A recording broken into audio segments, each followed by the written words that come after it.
से ही होली खेलने का बहुत शौक था, लेकिन उसे क्या पता था कि एक दिन उसकी जिंदगी से सारे रंग अचानक गायब हो जाएंगे। क्या हुआ था रजनी के साथ, ये जानने के लिए देखते हैं विधवा बहू की होली। घर में शहनाइयां गूंज रही थी। रजनी की शादी रोहित के साथ होने वाली थी। रजनी और रोहित कॉलेज में एक साथ पढ़ते थे और वहीं दोनों को एक दूसरे से प्यार हो गया। पढ़ाई पूरी होते ही रोहित और रजनी ने अपने अपने परिवार को शादी के लिए मना लिया। सभी रस्मों और रीति रिवाजों के साथ रजनी और रोहित की शादी हो गई। शादी के बाद रजनी अपने ससुराल आ गई। रोहित, कुछ महीनों के बाद होली आने वाली है। माँ ने हमें घर बुलाए है। माँ कह रही थी कि शादी के बाद पहली होली हमें वहीं मनानी है और वहां मेरी सहेलियां भी आएंगी। आपको तो पता है ना कि मुझे होली खेलने का कितना शौक है। हाँ रजनी, मम्मी जी ने हमें घर बुलाया है तो हम दोनों जरूर जाएंगे। आखिर ससुराल में मेरी पहली होली होगी। सालियों के साथ होली खेलने का अलग ही मजा आएगा। इतना कहकर रोहित हंसने लगता है। सब कुछ ठीक ठाक चल रहा था, लेकिन रजनी को क्या पता था कि होली से पहले ही उसकी दुनिया बेरंग होने वाली है। एक दिन रोहित अपने ऑफिस से घर लौट रहा था कि गाड़ी चलाते वक्त उसके सीने में तेज दर्द होने लगा और रोहित के हाथ से गाड़ी का कंट्रोल छूट गया। गाड़ी एक खंभे से जा टकराई। आसपास के लोगों ने रोहित को गाड़ी से निकालकर अस्पताल में भर्ती करवाया, लेकिन आपके पति को मेजर हार्ट अटैक आया था। आई एम सॉरी, हम उन्हें बचा नहीं पाए।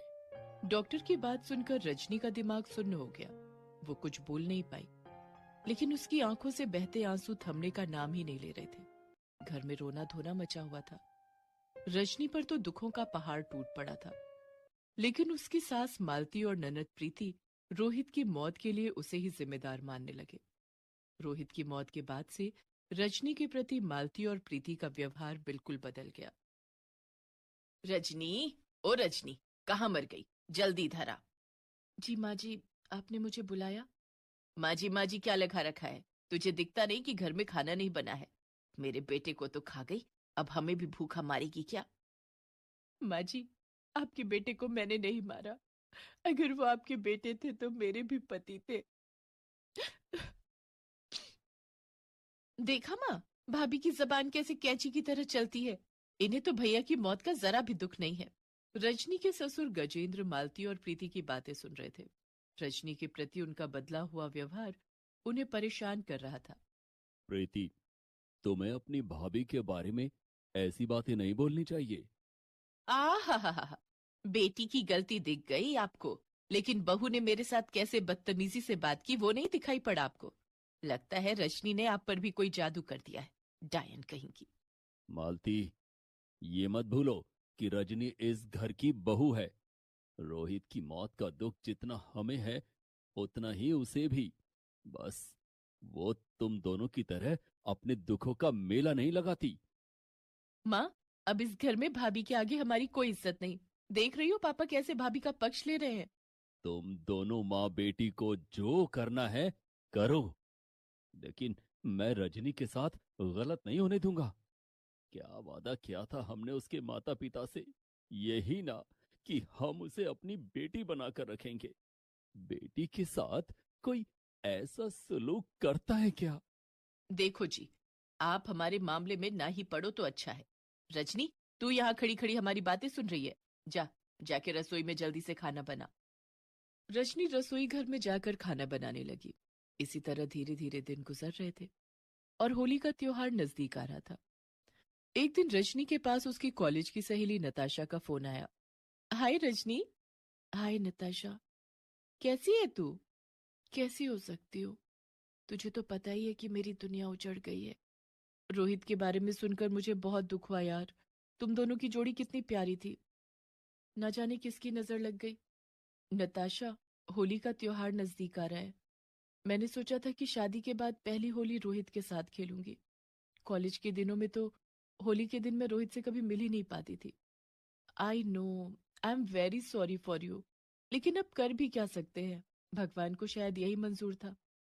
रजनी नताशा से फोन पर बात कर ही रही थी कि प्रीति चुपके से उसकी बातें सुनने लगती है और घर में आग लगाने की नई योजना बनाने लगती है। माँ, जब से भैया गए हैं भाभी ना जाने हर समय फोन पर किससे बातें करती रहती है।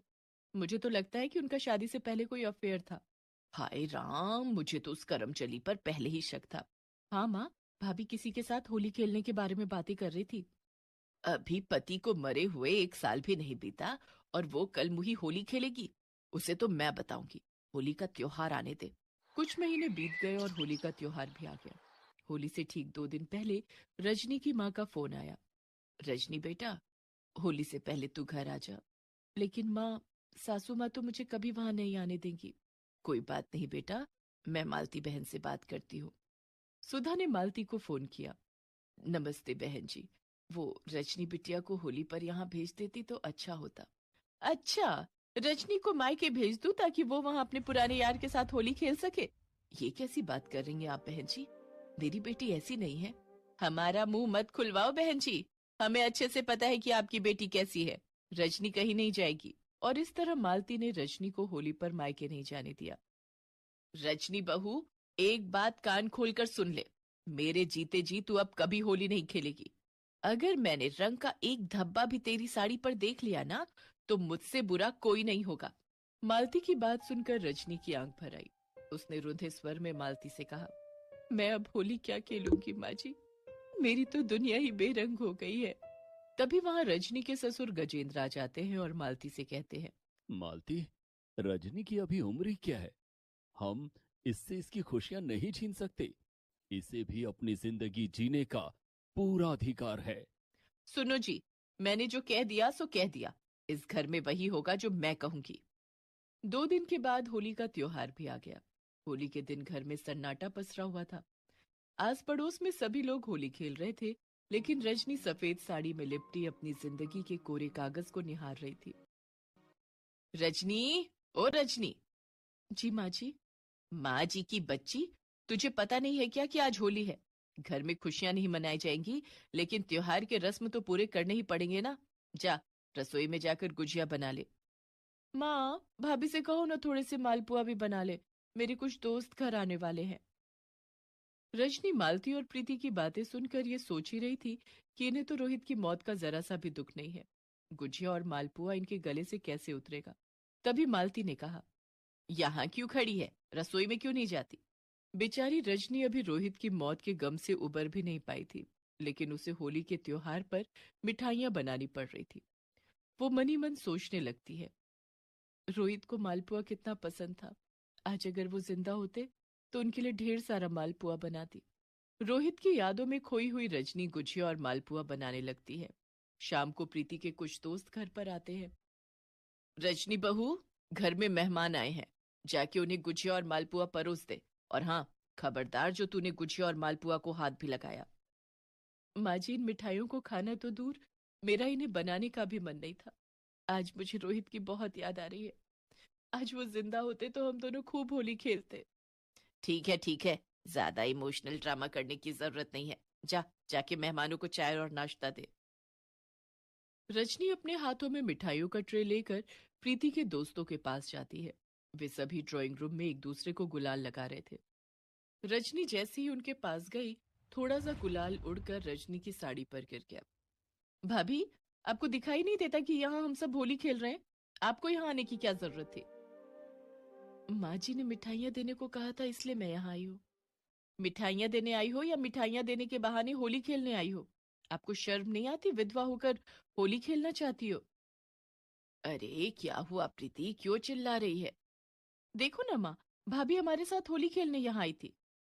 तभी मालती की नजर रजनी की सफेद साड़ी पर जाती है, जिस पर गुलाल का रंग लगा हुआ था।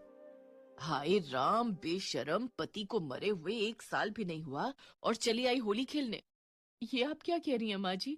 आप ही ने तो कहा था कि प्रीति के दोस्तों को गुजिया और मालपुआ परोस दो। मुझसे जुबान लड़ाती है। मालती ने सबके सामने रजनी के गाल पर एक जोरदार चांटा जड़ दिया। चांटे की गूंज गजेंद्र के कानों तक पड़ी।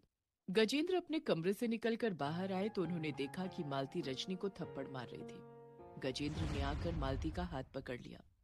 बस मालती, बहुत हो गया। ना तो तुम्हें अपने बेटे की मौत का गम है और ना ही तुम्हारी लाडली को। आप मेरे बीच में मत बोलिए। आपको तो कुछ दिखाई नहीं देता है कि आपकी बहू क्या गुल खिला रही है? मुझे दिखाई दे रहा है कि कैसे तुम्हारी बेटी अपने दोस्तों के साथ होली मना रही है, जबकि इसके भाई को गुजरे हुए 1 साल भी नहीं हुआ। सारे दुख और सारी कुरीतियां सिर्फ रजनी के लिए ही क्यों? गजेंद्र की बात सुनकर प्रीति के सारे दोस्त धीरे धीरे वहां से चले गए। रजनी बहू, अपना सामान पैक कर लो। जिस घर में तुम्हारी कद्र ना हो, वहां 1 मिनट भी नहीं रहना चाहिए। मैं तुम्हें तुम्हारे मायके छोड़ देता हूँ। ससुर की बात सुनकर रजनी ने अपना सामान पैक कर लिया और थोड़ी देर के बाद गजेंद्र ने उसे मायके पहुंचा दिया। अरे भाई साहब, आप हमें माफ कर दीजिए बहन जी। हम रजनी को वो सम्मान नहीं दे पाए जो एक लड़की को उसके ससुराल में मिलना चाहिए। रजनी की जिंदगी दोबारा रंगों से भर दीजिए। कोई अच्छा सा लड़का देखकर रजनी के हाथ पीले कर दीजिए। शादी में मुझे बुलाना मत भूलिएगा। मैं रजनी बेटी को आशीर्वाद देने जरूर आऊंगा। इतना कहकर गजेंद्र वहां से चले गए और रजनी अपनी माँ सुधा के गले लग गई।